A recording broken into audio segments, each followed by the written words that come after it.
Written over 2,500 years ago, The Art of War remains the most influential book on strategy. It teaches that victory begins in the mind, with clarity, patience, and understanding. It's a book about perception, timing, and the art of winning without conflict. The Art of War by Sun Tzu, translated by Lionel Giles. Part 1. Laying Plans. Sun Tzu said, "The art of war is of vital importance to the state. It is a matter of life and death, a road either to safety or to ruin. Hence it is a subject of inquiry which can on no account be neglected.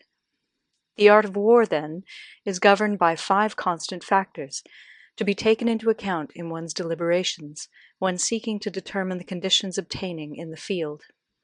These are 1. The moral law, 2.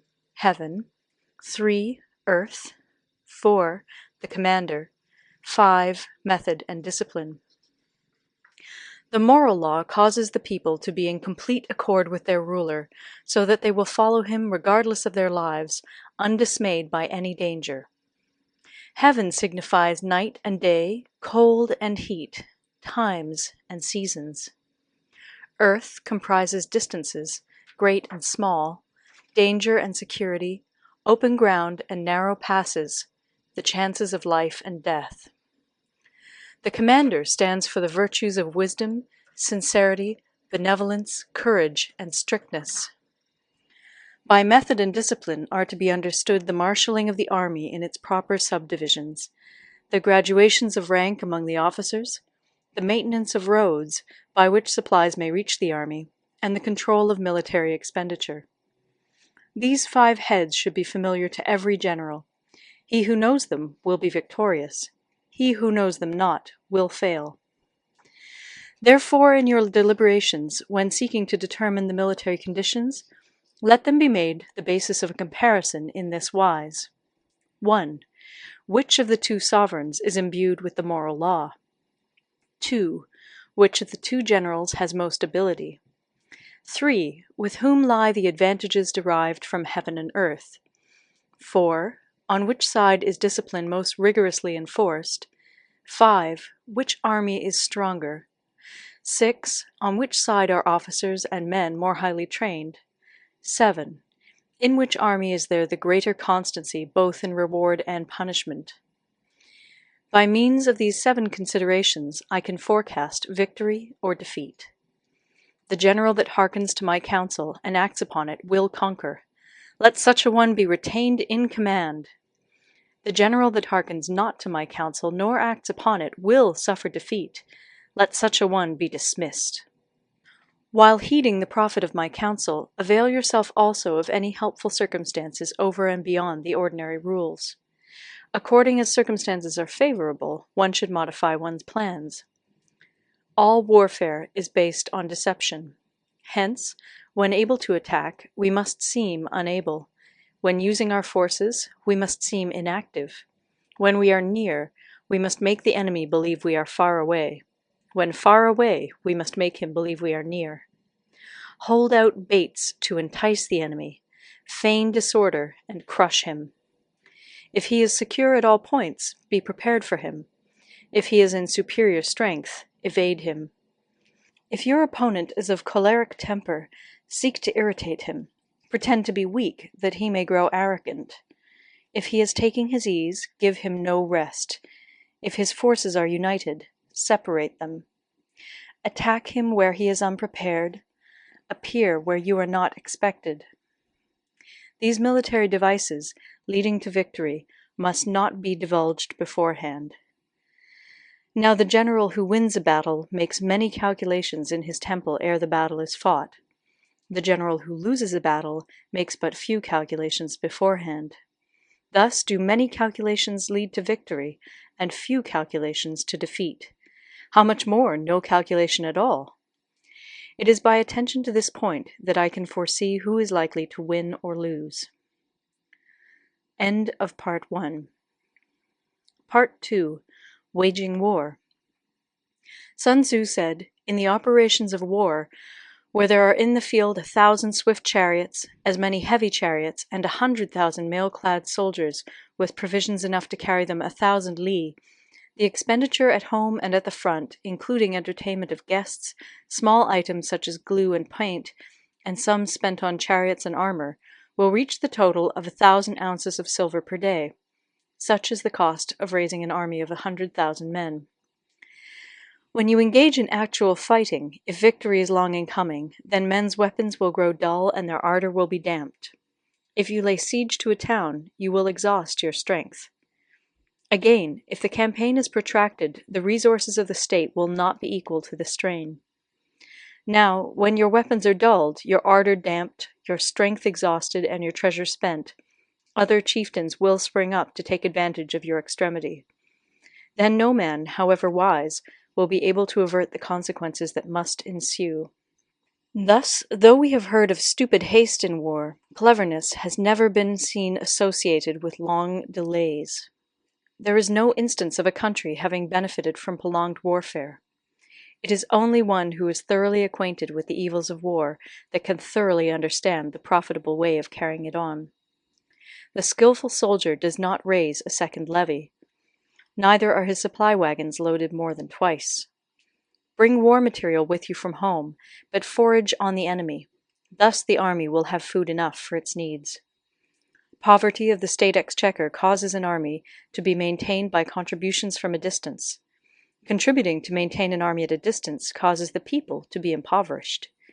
On the other hand, the proximity of an army causes prices to go up, and high prices cause the people's substance to be drained away.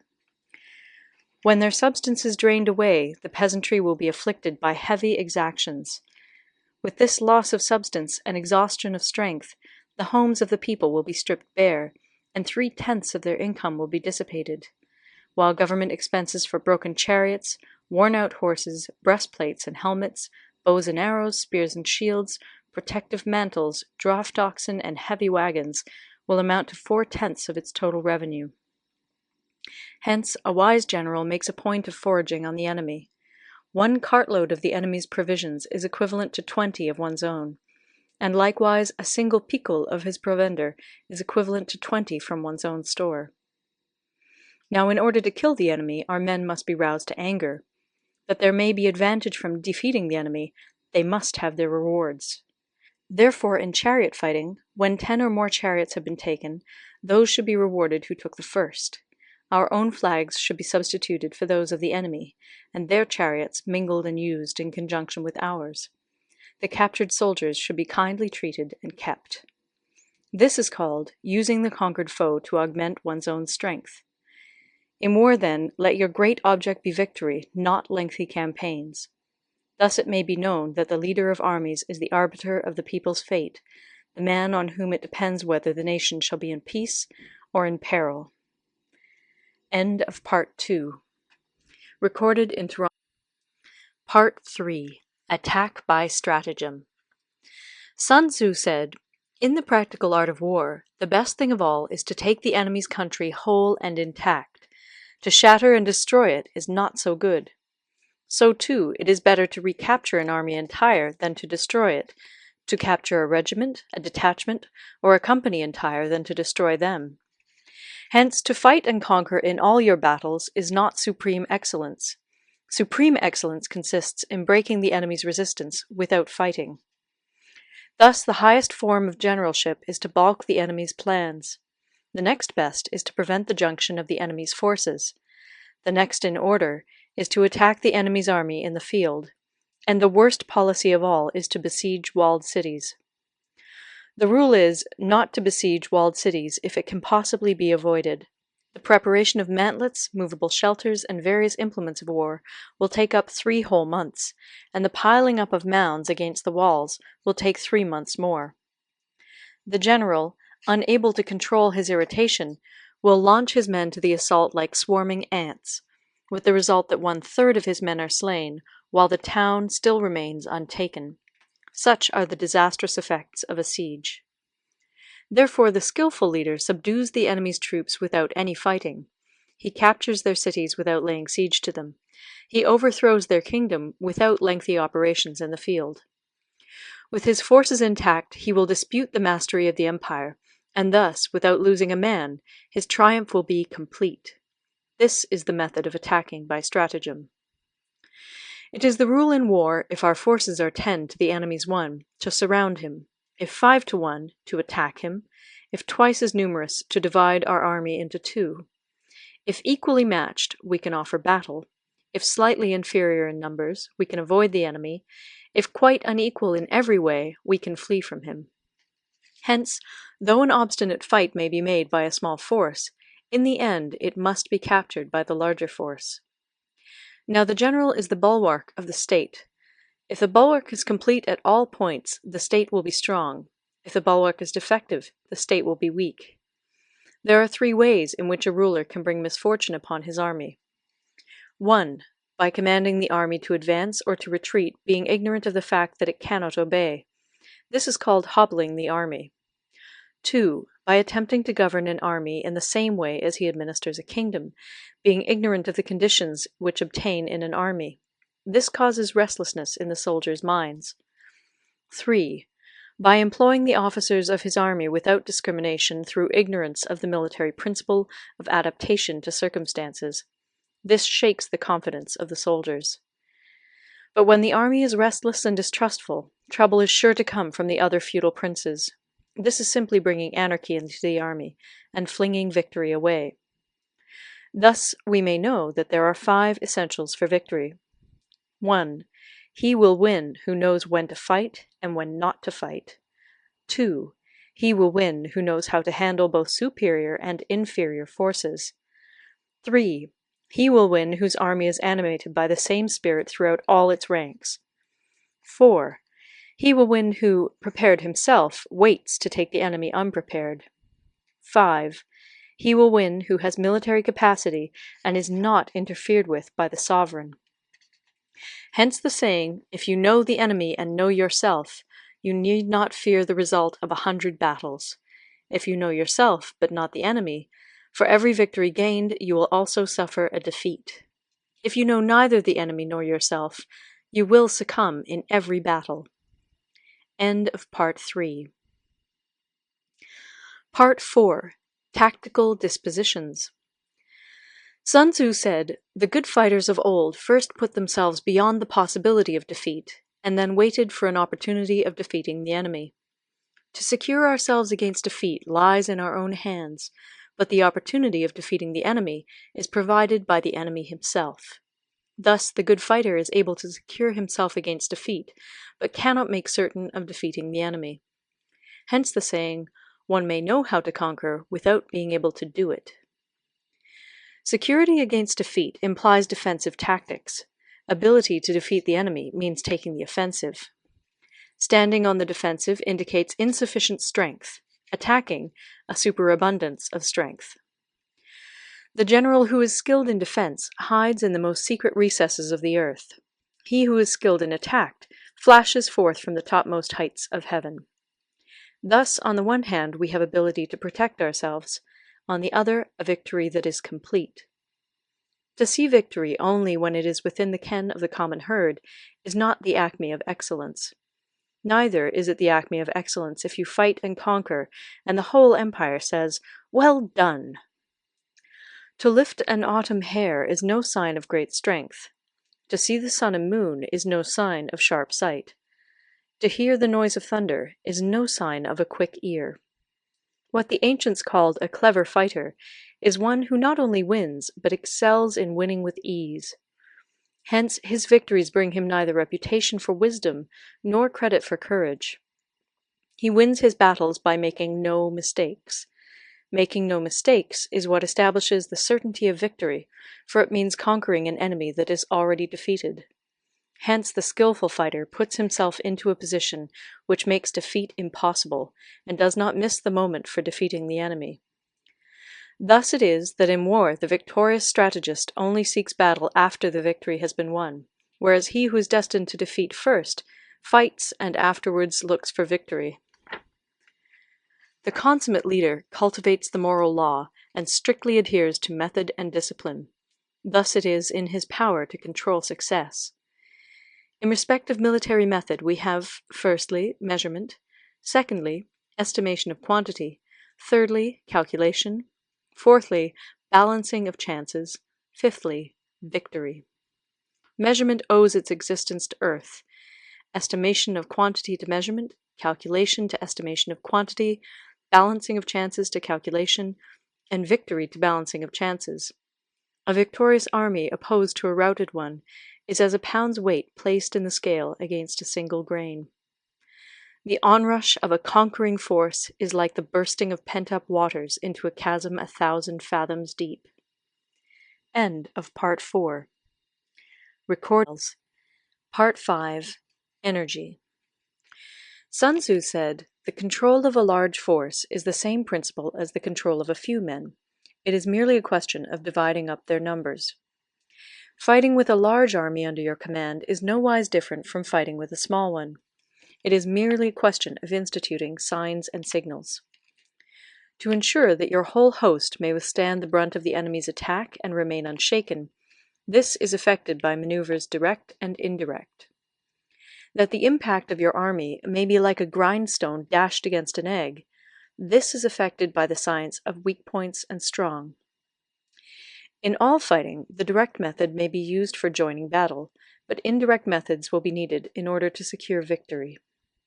Indirect tactics, efficiently applied, are inexhaustible as heaven and earth, unending as the flow of rivers and streams. Like the sun and moon, they end but to begin anew. Like the 4 seasons, they pass away to return once more. There are not more than 5 musical notes, yet the combinations of these 5 give rise to more melodies than can ever be heard. There are not more than 5 primary colors, blue, yellow, red, white, and black, yet in combination they produce more hues than can ever be seen. There are not more than 5 cardinal tastes, sour, acrid, salt, sweet, bitter, yet combinations of them yield more flavors than can ever be tasted. In battle, there are not more than 2 methods of attack, the direct and the indirect, yet these 2 in combination give rise to an endless series of maneuvers. The direct and the indirect lead on to each other in turn. It is like moving in a circle; you never come to an end. Who can exhaust the possibilities of their combination? The onset of troops is like the rush of a torrent which will even roll stones along in its course. The quality of decision is like the well-timed swoop of a falcon, which enables it to strike and destroy its victim. Therefore, the good fighter will be terrible in his onset and prompt in his decision. Energy may be likened to the bending of a crossbow, decision to the releasing of a trigger. Amid the turmoil and tumult of battle, there may be seeming disorder, and yet no real disorder at all. Amid confusion and chaos, your array may be without head or tail, yet it will be proof against defeat. Simulated disorder postulates perfect discipline. Simulated fear postulates courage. Simulated weakness postulates strength. Hiding order beneath the cloak of disorder is simply a question of subdivision. Concealing courage under the show of timidity presupposes a fund of latent energy. Masking strength with weakness is to be effected by tactical dispositions. Thus, one who is skillful at keeping the enemy on the move maintains deceitful appearances, according to which the enemy will act. He sacrifices something that the enemy may snatch at it. By holding out baits, he keeps him on the march. Then, with a body of picked men, he lies in wait for him. The clever combatant looks to the effect of combined energy, and does not require too much from individuals. Hence his ability to pick out the right men and utilize combined energy. When he utilizes combined energy, his fighting men become as it were like unto rolling logs or stones, for it is the nature of a log or stone to remain motionless on level ground, and to move when on a slope. If four-cornered, to come to a standstill, but if round-shaped, to go rolling down. Thus the energy developed by good fighting men is as the momentum of a round stone rolled down a mountain thousands of feet in height. So much on the subject of energy. End of Part 5. Part 6. Weak Points and Strong. Sun Tzu said, "Whoever is first in the field and awaits the coming of the enemy will be fresh for the fight." Whoever is second in the field and has to hasten to battle will arrive exhausted. Therefore, the clever combatant imposes his will on the enemy, but does not allow the enemy's will to be imposed on him.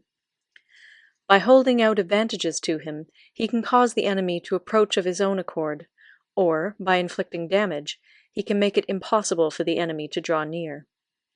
If the enemy is taking his ease, he can harass him. If well supplied with food, he can starve him out.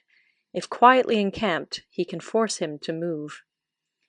Appear at points which the enemy must hasten to defend. March swiftly to places where you are not expected. An army may march great distances without distress if it marches through country where the enemy is not. You can be sure of succeeding in your attacks if you only attack places which are undefended. You can ensure the safety of your defense if you only hold positions that cannot be attacked. Hence, that general is skillful in attack whose opponent does not know what to defend, and he is skillful in defense whose opponent does not know what to attack. O divine art of subtlety and secrecy! Through you we learn to be invisible, through you inaudible, and hence we can hold the enemy's fate in our hands. You may advance and be absolutely irresistible if you make for the enemy's weak points. You may retire and be safe from pursuit if your movements are more rapid than those of the enemy. If we wish to fight, the enemy can be forced to an engagement even though he be sheltered behind a high rampart and a deep ditch. All we need do is attack some other place that he will be obliged to relieve. If we do not wish to fight, we can prevent the enemy from engaging us even though the lines of our encampment be merely traced out on the ground. All we need do is throw something odd and unaccountable in his way. By discovering the enemy's dispositions and remaining invisible ourselves, we can keep our forces concentrated while the enemy's must be divided. We can form a single united body while the enemy must split up into fractions. Hence, there will be a whole pitted against separate parts of a whole, which means that we shall be many to the enemy's few. And if we are able thus to attack an inferior force with a superior one, our opponents will be in dire straits. The spot where we intend to fight must not be made known, for then the enemy will have to prepare against a possible attack at several different points. And his forces being thus distributed in many directions, the numbers we shall have to face at any given point will be proportionately few. For should the enemy strengthen his van, he will weaken his rear. Should he strengthen his rear, he will weaken his van. Should he strengthen his left, he will weaken his right. Should he strengthen his right, he will weaken his left. If he sends reinforcements everywhere, he will everywhere be weak. Numerical weakness comes from having to prepare against possible attacks. Numerical strength from compelling our adversary to make these preparations against us. Knowing the place and the time of the coming battle, we may concentrate from the greatest distances in order to fight. But if neither time nor place be known, then the left wing will be impotent to succour the right equally impotent to succour the left, the van unable to relieve the rear, or the rear to support the van. How much more so if the furthest proportions of the army are anything under 100 li apart, and even the nearest are separated by several li. Though according to my estimate the soldiers of Yue exceed our own in number, that shall advantage them nothing in the matter of victory. I say then that victory can be achieved. Though the enemy be stronger in numbers, we may prevent him from fighting. Scheme so as to discover his plans and the likelihood of their success. Rouse him and learn the principle of his activity or inactivity. Force him to reveal himself so as to find out his vulnerable spots. Carefully compare the opposing army with your own, so that you may know where strength is superabundant and where it is deficient. In making tactical dispositions, the highest pitch you can attain is to conceal them. Conceal your dispositions, and you will be safe from the prying of the subtlest spies, from the machinations of the wisest brains. How victory may be produced for them out of the enemy's own tactics, that is what the multitude cannot comprehend. All men can see the tactics whereby I conquer, but what none can see is the strategy out of which victory is evolved. Do not repeat the tactics which have gained you one victory, but let your methods be regulated by the infinite variety of circumstances. Military tactics are like unto water, for water in its natural course runs away from high places and hastens downwards. So in war, the way is to avoid what is strong and to strike at what is weak. Water shapes its course according to the nature of the ground over which it flows. The soldier works out his victory in relation to the foe whom he is facing. Therefore, just as water retains no constant shape, in warfare there are no constant conditions. He who can modify his tactics in relation to his opponent and thereby succeed in winning may be called a heaven-born captain. The 5 elements, water, fire, wood, metal, earth, are not always equally predominant. The 4 seasons make way for each other in turn. There are short days and long. The moon has its periods of waning and waxing. End of Part 6. Part 7. Maneuvering. Sun Tzu said, "In war, the general receives his commands from the sovereign. Having collected an army and concentrated his forces, he must blend and harmonize the different elements thereof before pitching his camp. After that comes tactical maneuvering, than which there is nothing more difficult. The difficulty of tactical maneuvering consists in turning the devious into the direct, and misfortune into gain.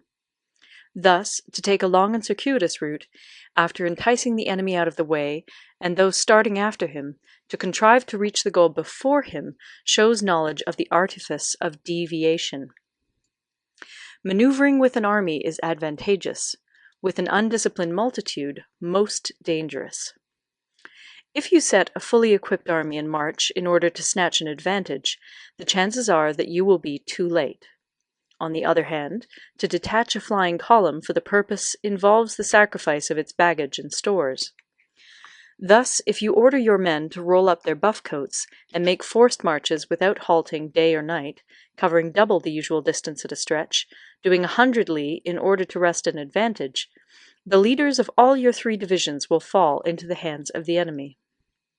The stronger men will be in front, the jaded ones will fall behind, and on this plan only 1/10 of your army will reach its destination.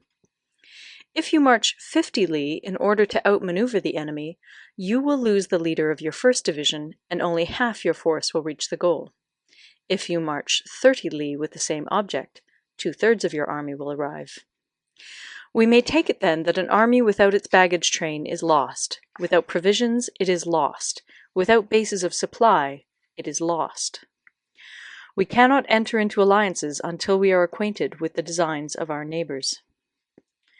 We are not fit to lead an army on the march unless we are familiar with the face of the country, its mountains and forests, its pitfalls and precipices, its marshes and swamps. We shall be unable to turn natural advantage to account unless we make use of local guides. In war, practice dissimulation and you will succeed. Whether to concentrate or to divide your troops must be decided by circumstances.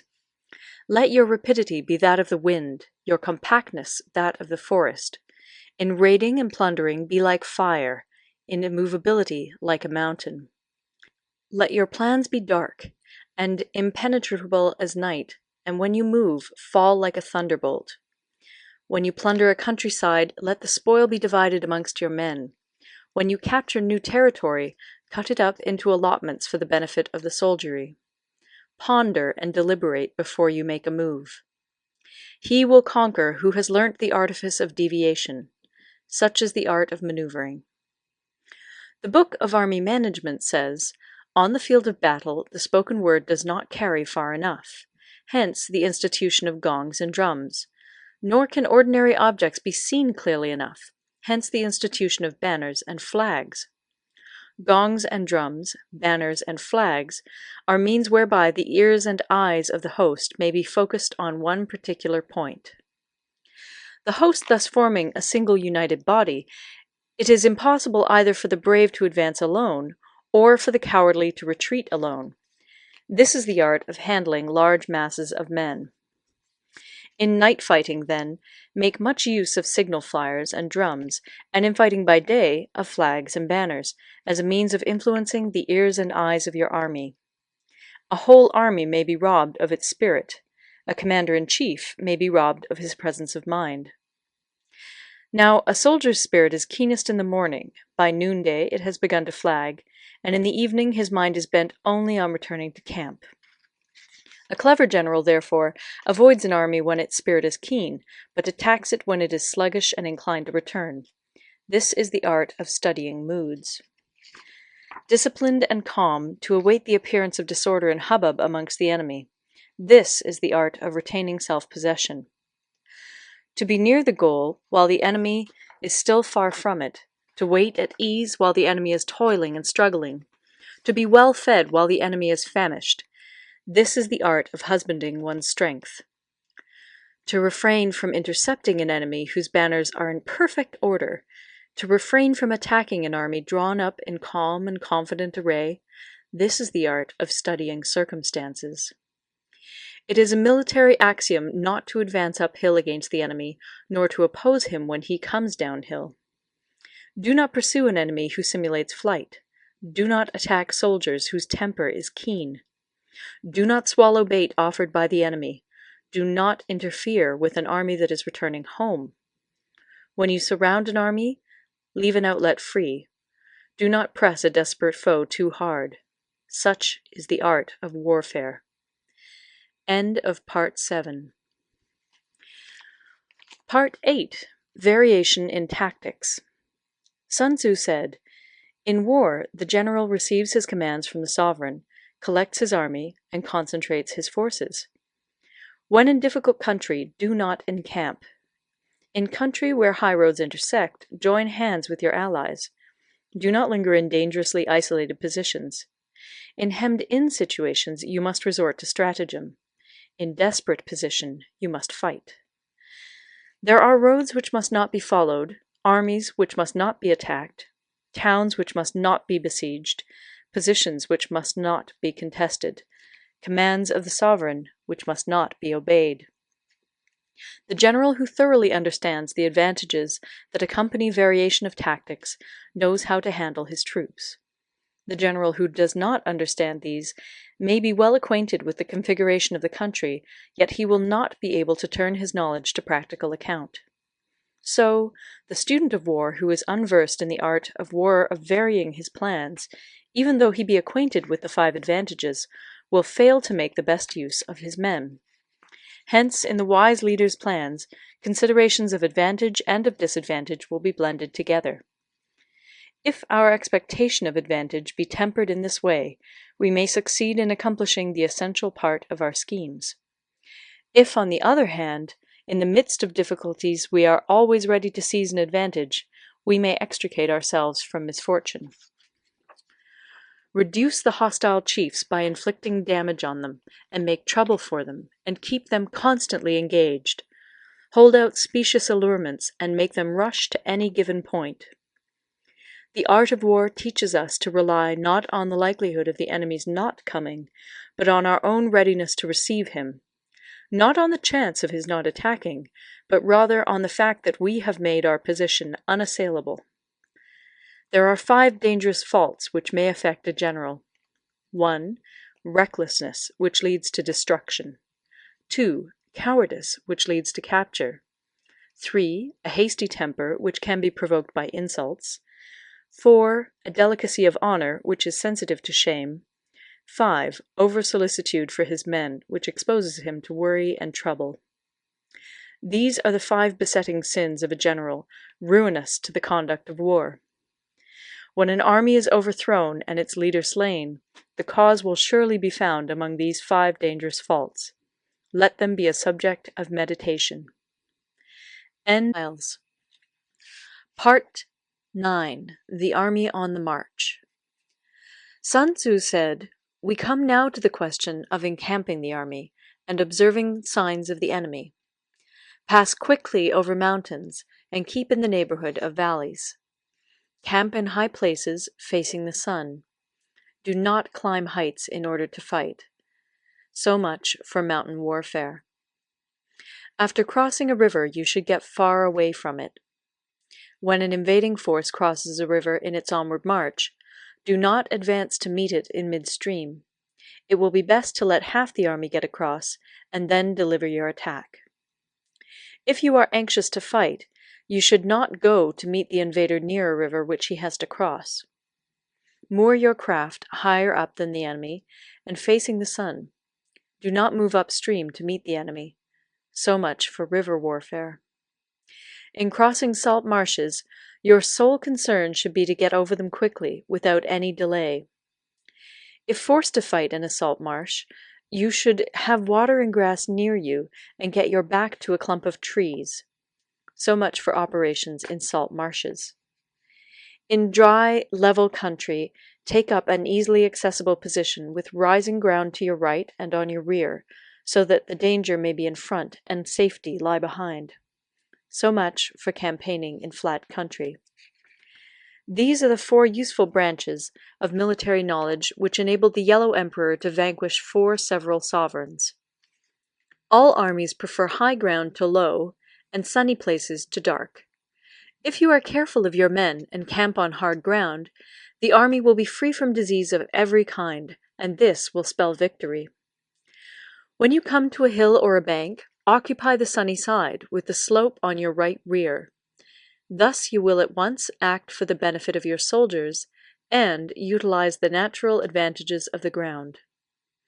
When, in consequence of heavy rains up country, a river which you wish to ford is swollen and flecked with foam, you must wait until it subsides. Country in which there are precipitous cliffs with torrents running between, deep natural hollows, confined places, tangled thickets, quagmires, and crevasses should be left with all possible speed and not approached. While we keep away from such places, we should get the enemy to approach them. While we face them, we should let the enemy have them on his rear. If in the neighborhood of your camp there should be any hilly country, ponds surrounded by aquatic grass, hollow basins filled with reeds, or woods with thick undergrowth, they must be carefully routed out and searched, for these are places where men in ambush or insidious spies are likely to be lurking. When the enemy is close at hand and remains quiet, he is relying on the natural strength of his position. When he keeps aloof and tries to provoke a battle, he is anxious for the other side to advance. If his place of encampment is easy of access, he is tendering a bait. Movement amongst the trees of a forest shows that the enemy is advancing. The appearance of a number of screens in the midst of thick grass means that the enemy wants to make us suspicious. The rising of birds in their flight is the sign of an ambuscade. Startled beasts indicate that a sudden attack is coming. When there is dust rising in a high column, it is the sign of chariots advancing. When the dust is low, but spread over a wide area, it betokens the approach of infantry. When it branches out in different directions, it shows that parties have been sent to collect firewood. A few clouds of dust moving to and fro signify that the army is encamping. Humble words and increased preparations are signs that the enemy is about to advance. Violent language and driving forward as if to the attack are signs that he will retreat. When the light chariots come out first and take up a position on the wings, it is a sign that the enemy is forming for battle. Peace proposals unaccompanied by a sworn covenant indicate a plot. When there is much running about, and the soldiers fall into rank, it means that the critical moment has come. When some are seen advancing and some retreating, it is a lure. When the soldiers stand leaning on their spears, they are faint from want of food. If those who are sent to draw water begin by drinking themselves, the army is suffering from thirst. If the enemy sees an advantage to be gained and makes no effort to secure it, the soldiers are exhausted. If birds gather on any spot, it is unoccupied. Clamor by night betokens nervousness. If there is a disturbance in the camp, the general's authority is weak. If the banners and flags are shifted about, sedition is afoot. If the officers are angry, it means that the men are weary. When an army feeds its horses with grain and kills its cattle for food, and when the men do not hang their cooking pots over the campfires, showing that they will not return to their tents, you may know that they are determined to fight to the death. The sight of men whispering together in small knots, or speaking in subdued tones, points to disaffection amongst the rank and file. Too frequent rewards signify that the enemy is at the end of his resources. Too many punishments betray a condition of dire distress. To begin by bluster, but afterwards to take fright at the enemy's numbers, shows a supreme lack of intelligence. When envoys are sent with compliments in their mouths, it is a sign that the enemy wishes for a truce. If the enemy's troops march up angrily and remain facing ours for a long time without either joining battle or taking themselves off again, the situation is one that demands great vigilance and circumspection. If our troops are no more in number than the enemy, that is amply sufficient. It only means that no direct attack can be made. What we can do is simply to concentrate all our available strength, keep a close watch on the enemy, and obtain reinforcements. He who exercises no forethought, but makes light of his opponents, is sure to be captured by them. If soldiers are punished before they have grown attached to you, they will not prove submissive. And, unless submissive, they will be practically useless. If, when the soldiers have become attached to you, punishments are not enforced, they will still be useless. Therefore, soldiers must be treated in the first instance with humanity, but kept under control by means of iron discipline. This is a certain road to victory. If in training soldiers commands are habitually enforced, the army will be well disciplined. If not, its discipline will be bad. If a general shows confidence in his men, but always insists on his orders being obeyed, the gain will be mutual. End of Part 9. Part 10. Terrain. Sun Tzu said, "We may distinguish 6 kinds of terrain, to wit, 1. Accessible ground, 2. Entangling ground, 3. Temporizing ground, 4. Narrow passes, 5. Precipitous heights, 6. Positions at a great distance from the enemy." Ground which can be freely traversed by both sides is called accessible. With regard to ground of this nature, be before the enemy in occupying the raised and sunny spots, and carefully guard your line of supplies. Then you will be able to fight with advantage. Ground which can be abandoned but is hard to reoccupy is called entangling. From a position of this sort, if the enemy is unprepared, you may sally forth and defeat him. But if the enemy is prepared for your coming, and you fail to defeat him, then, return being impossible, disaster will ensue. When the position is such that neither side will gain by making the first move, it is called temporizing ground. In a position of this sort, even though the enemy should offer us an attractive bait, it will be advisable not to stir forth, but rather to retreat, thus enticing the enemy in his turn. Then, when part of his army has come out, we may deliver our attack with advantage. With regard to narrow passes, if you can occupy them first, let them be strongly garrisoned and await the advent of the enemy. Should the army forestall you in occupying a pass, do not go after him if the pass is fully garrisoned, but only if it is weakly garrisoned. With regard to precipitous heights, if you are beforehand with your adversary, you should occupy the raised and sunny spots, and there wait for him to come up. If the enemy has occupied them before you, do not follow him, but retreat, and try to entice him away. If you are situated at a great distance from the enemy, and the strength of the two armies is equal, it is not easy to provoke a battle, and fighting will be to your disadvantage. These 6 are the principles connected with earth. The general who's attained a responsible post must be careful to study them. Now, an army is exposed to 6 several calamities, not arising from natural causes, but from faults for which the general is responsible.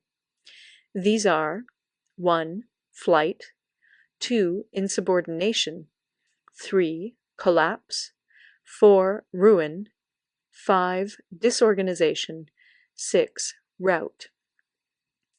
Other conditions being equal, if one force is hurled against another 10 times its size, the result will be the flight of the former. When the common soldiers are too strong and their officers too weak, the result is insubordination. When the officers are too strong and the common soldiers too weak, the result is collapse. When the higher officers are angry and insubordinate, and on meeting the enemy give battle on their own account from a feeling of resentment, before the commander-in-chief can tell whether or not he is in a position to fight, the result is ruin. When the general is weak and without authority, when his orders are not clear and distinct, when there are no fixed duties assigned to officers and men, and the ranks are formed in a slovenly, haphazard manner, the result is utter disorganization. When a general, unable to estimate the enemy's strength, allows an inferior force to engage a larger one, or hurls a weak detachment against a powerful one, and neglects to place picked soldiers in the front rank, the result must be rout. These are 6 ways of courting defeat, which must be carefully noted by the general who has attained a responsible post. The natural formation of the country is the soldier's best ally, but a power of estimating the adversary, of controlling the forces of victory, and of shrewdly calculating difficulties, dangers, and distances, constitutes the test of a great general.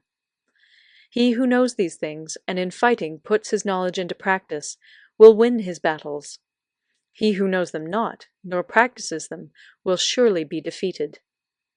If fighting is sure to result in victory, then you must fight, even though the ruler forbid it.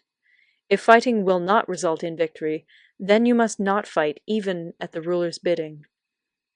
The general who advances without coveting fame and retreats without fearing disgrace, whose only thought is to protect his country and do good service for his sovereign, is the jewel of the kingdom. Regard your soldiers as your children, and they will follow you into the deepest valleys. Look upon them as your own beloved sons, and they will stand by you even unto death. If, however, you are indulgent, but unable to make your authority felt, kind-hearted, but unable to enforce your commands, and incapable, moreover, of quelling disorder, then your soldiers must be likened to spoilt children. They are useless for any practical purpose. If we know that our own men are in a condition to attack, but are unaware that the enemy is not open to attack, we have gone only halfway towards victory. If we know that the enemy is open to attack, but are unaware that our own men are not in a condition to attack, we have gone only halfway towards victory.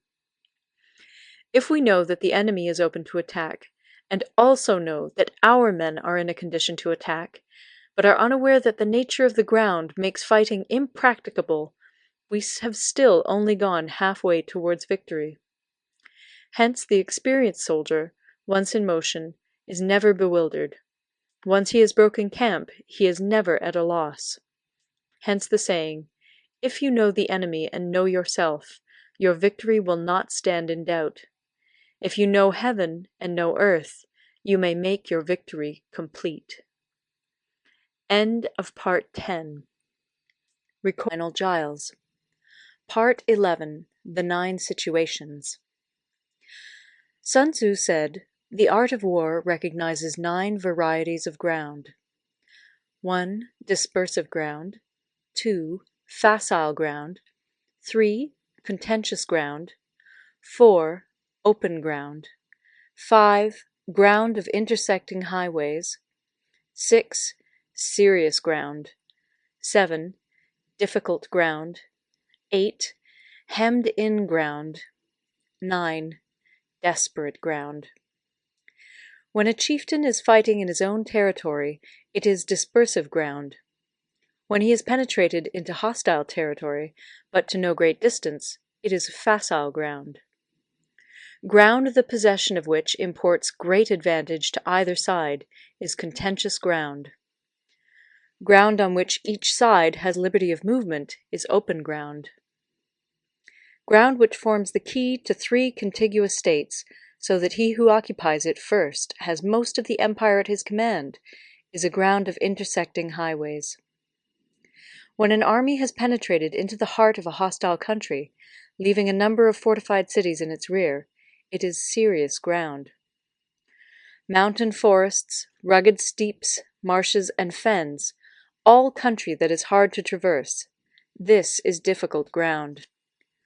ground which is reached through narrow gorges, and from which we can only retire by tortuous paths, so that a small number of the enemy would suffice to crush a large body of our men. This is hemmed-in ground. Ground on which we can only be saved from destruction by fighting without delay is desperate ground. On dispersive ground, therefore, fight not. On facile ground, halt not. On contentious ground, attack not. On open ground, do not try to block the enemy's way. On the ground of intersecting highways, join hands with your allies. On serious ground, gather in plunder. In difficult ground, keep steadily on the march. On hemmed-in ground, resort to stratagem. On desperate ground, fight. Those who were called skillful leaders of old knew how to drive a wedge between the enemy's front and rear, to prevent cooperation between his large and small divisions, to hinder the good troops from rescuing the bad, the officers from rallying their men. When the enemy's men were united, they managed to keep them in disorder. When it was to their advantage, they made a forward move. When otherwise, they stopped still. If asked how to cope with a great host of the enemy in orderly array, and on the point of marching to the attack, I should say, begin by seizing something which your opponent holds dear. Then he will be amenable to your will. Rapidity is the essence of war. Take advantage of the enemy's unreadiness. Make your way by unexpected routes, and attack unguarded spots. The following are the principles to be observed by an invading force. The further you penetrate into a country, the greater will be the solidarity of your troops, and thus the defenders will not prevail against you. Make forays in fertile country in order to supply your army with food. Carefully study the well-being of your men, and do not overtax them. Concentrate your energy and hoard your strength. Keep your army continually on the move, and devise unfathomable plans.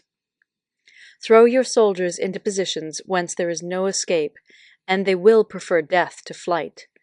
If they will face death, there is nothing they may not achieve. Officers and men alike will put forth their uttermost strength. Soldiers, when in desperate straits, lose the sense of fear. If there is no place of refuge, they will stand firm. If they are in hostile country, they will show a stubborn front.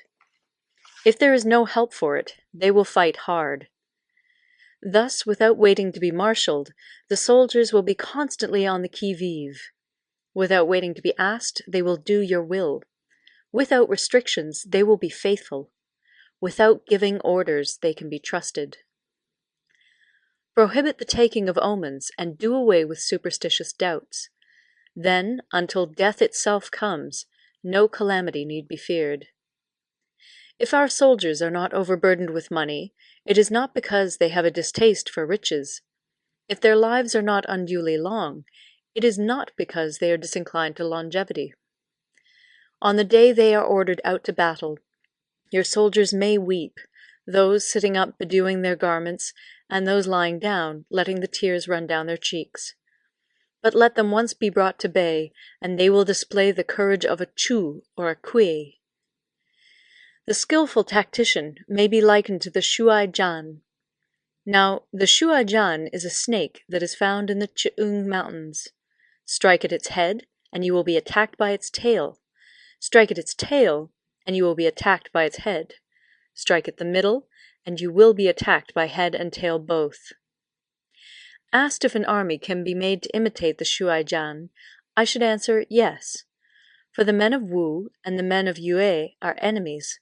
Yet if they are crossing a river in the same boat and are caught by a storm, they will come to each other's assistance, just as the left hand helps the right. Hence, it is not enough to put one's trust in the tethering of horses and the burying of chariot wheels in the ground. The principle on which to manage an army is to set up one standard of courage, which all must reach. How to make the best of both strong and weak, that is a question involving the proper use of ground. Thus, the skillful general conducts his army just as though he were leading a single man, willy-nilly, by the hand. It is the business of a general to be quiet and thus ensure secrecy, upright and just, and thus maintain order. He must be able to mystify his officers and men by false reports and appearances, and thus keep them in total ignorance.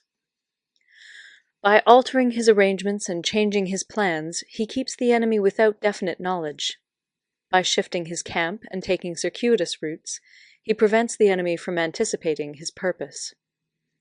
At the critical moment, the leader of an army acts like one who has climbed up a height and then kicks away the ladder behind him. He carries his men deep into hostile territory before he shows his hand. He burns his boats and breaks his cooking pots. Like a shepherd driving a flock of sheep, he drives his men this way and that, and nothing knows whither he is going. To muster his host and bring it into danger, this may be termed the business of the general. The different measures suited to the 9 varieties of ground, the expediency of aggressive or defensive tactics, and the fundamental laws of human nature, these are things that must most certainly be studied. When invading hostile territory, the general principle is that penetrating deeply brings cohesion. Penetrating but a short way means dispersion. When you leave your own country behind and take your army across neighborhood territory, you find yourself on critical ground. When there are means of communication on all 4 sides, the ground is one of intersecting highways. When you penetrate deeply into a country, it is serious ground. When you penetrate but a little way, it is facile ground. When you have the enemy's strongholds on your rear and narrow passes in front, it is hemmed-in ground. When there is no place of refuge at all, it is desperate ground. Therefore, on dispersive ground, I would inspire my men with unity of purpose.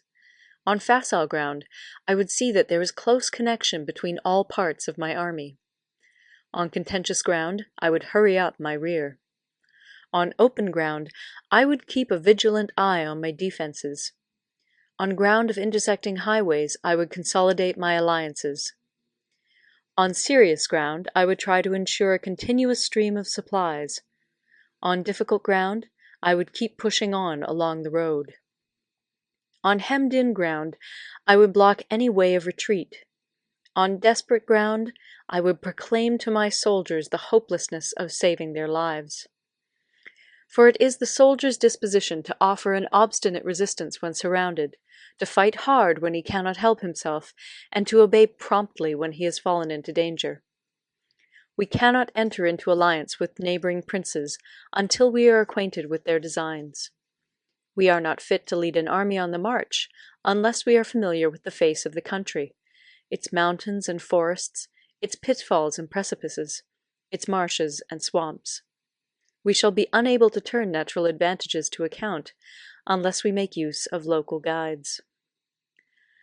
To be ignored of any one of the following 4 or 5 principles does not befit a warlike prince. When a warlike prince attacks a powerful state, his generalship shows itself in preventing the concentration of the enemy's forces. He overawes his opponents, and their allies are prevented from joining against him. Hence he does not strive to ally himself with all and sundry, nor does he foster the power of other states. He carries out his own secret designs, keeping his antagonists in awe. Thus he is able to capture their cities and overthrow their kingdoms. Bestow rewards without regard to rule, issue orders without regard to previous arrangements, and you will be able to handle a whole army as though you had to do with but a single man. Confront your soldiers with the deed itself. Never let them know your design. When the outlook is bright, bring it before their eyes, but tell them nothing when the situation is gloomy. Place your army in deadly peril, and it will survive. Plunge it into desperate straits, and it will come off in safety.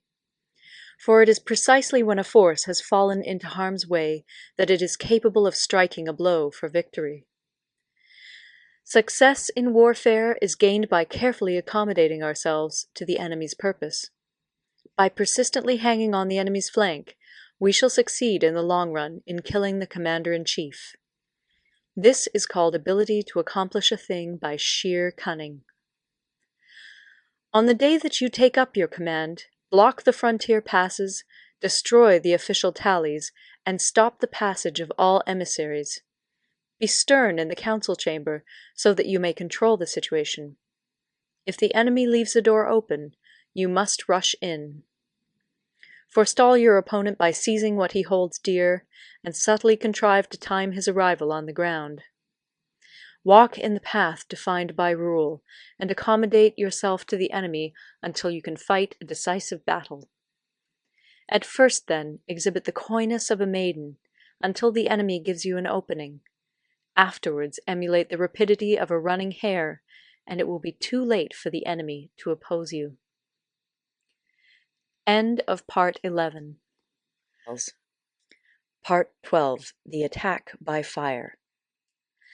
Sun Tzu said, "There are 5 ways of attacking with fire. The first is to burn soldiers in their camp. The second is to burn stores. The third is to burn baggage trains.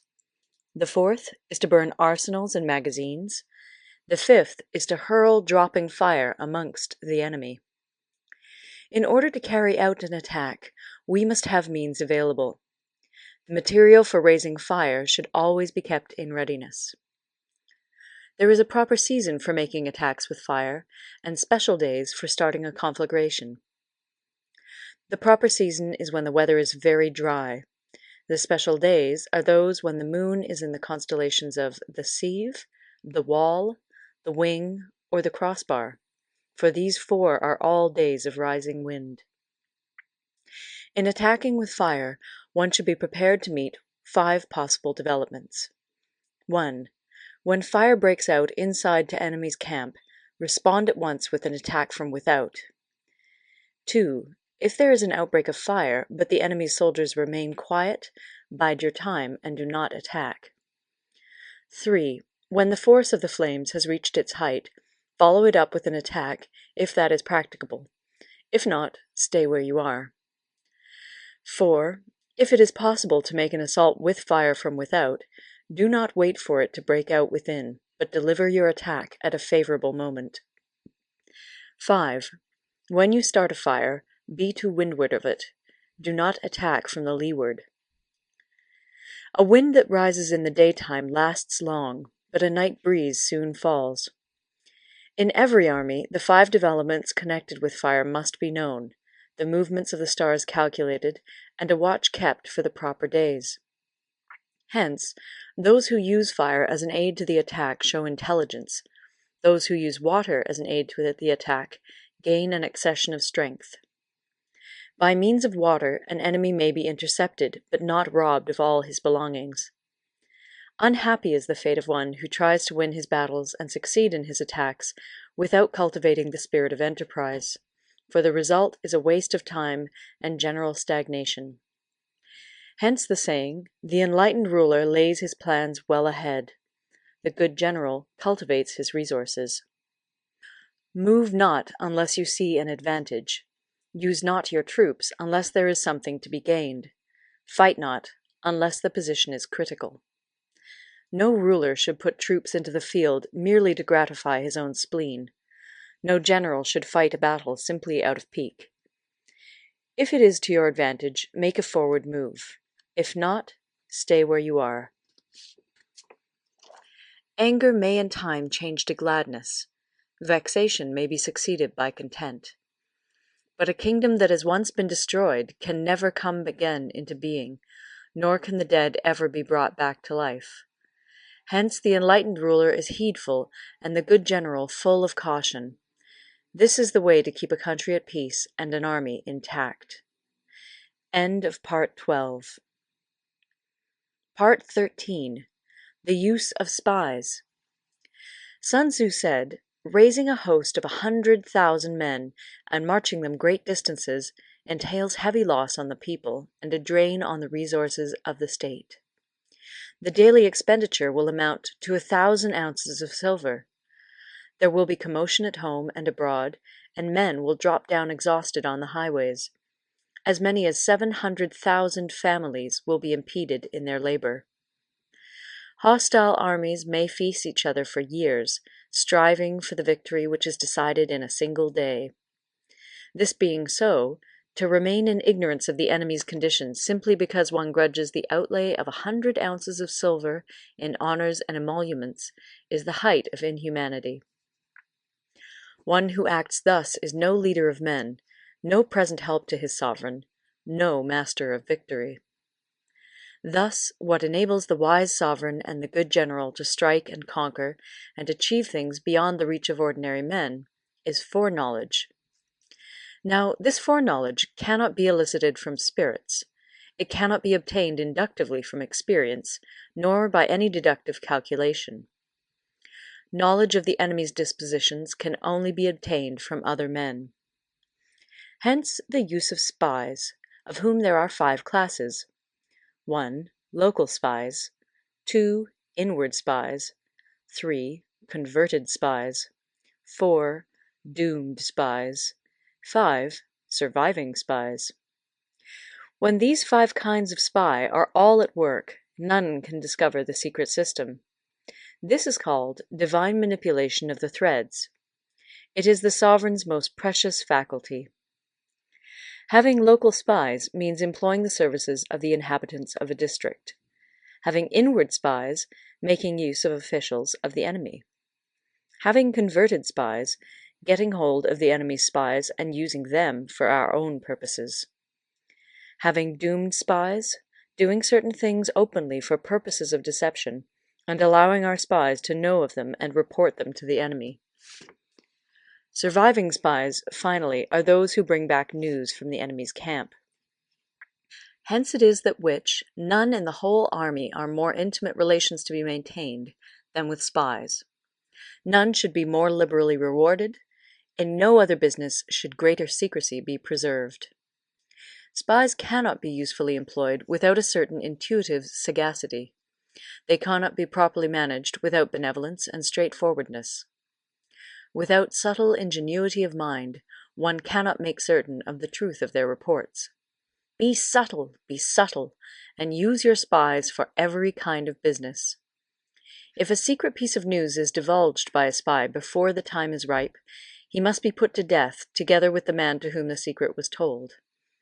Whether the object be to crush an army, to storm a city, or to assassinate an individual, it is always necessary to begin by finding out the names of the attendants, the aides-de-camp, and doorkeepers and sentries of the general in command. Our spies must be commissioned to ascertain these. The enemy's spies, who have come to spy on us, must be sought out, tempted with bribes, led away, and comfortably housed.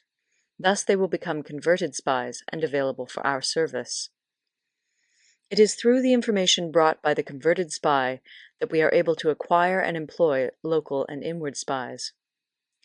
It is owing to this information again that we can cause the doomed spy to carry false tidings to the enemy. Lastly, it is by this information that the surviving spy can be used on appointed occasions. The end and aim of spying in all its 5 varieties is knowledge of the enemy, and this knowledge can only be derived in the first instance from the converted spy.